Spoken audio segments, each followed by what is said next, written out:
अस्सलामु अलैकुम वरहमतुल्लाहि वबरकातुहू। मोहतरम सामईन, आज के टॉपिक में एक शर्री मसले की वजाहत करना मकसूद है। वो शर्री मसला यह है,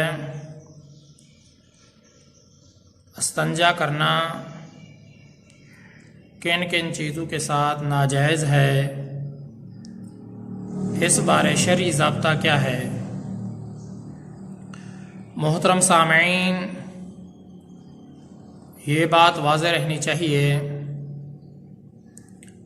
अगर कोई चीज़ मुहतरम है, मुकर्रम है, काबिल ताज़ीम है,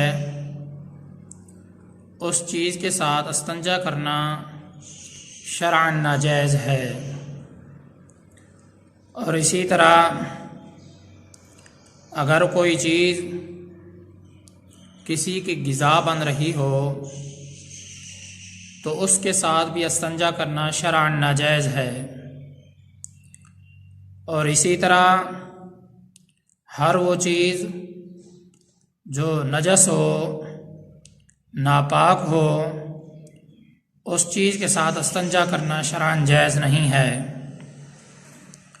और इसी तरह अगर कोई चीज़ मुज़िर है, नुकसान पहुंचाने वाली है, नुकसान का अंदेशा है उससे, तो उस चीज़ के साथ इस्तंजा करना शरअन नाजायज़ है।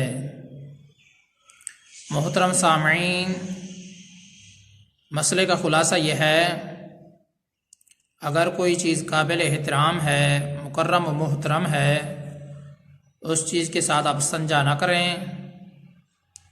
ऐसी चीज़ के साथ इस्तंजा करना शरअन जायज़ नहीं है।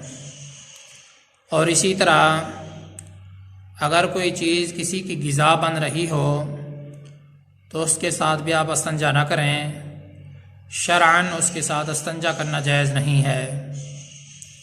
और इसी तरह अगर कोई चीज़ नापाक है, नजस है, उस चीज़ के साथ भी आप इस्तंजा ना करें, उसके साथ इस्तंजा करना शरअन नाजायज़ है। और इसी तरह अगर कोई चीज़ मुज़िर है, नुकसानदेह है, तो उसके साथ आप इस्तंजा ना करें। शरअन जो जो चीज़ें आपको बतलाई गई हैं, इन तमाम चीज़ों के साथ इस्तंजा करना शरअन नाजायज़ है। अल्लाह तबारक व तआला से दुआ है कि अल्लाह ताला मुझे भी और तमाम मुसलमानों को सही माने में हिदायत अता फ़रमाए। मैं आप सब की दुआओं का तलबगार हूँ। मोहम्मद सनाउल्लाह फ़ारूक।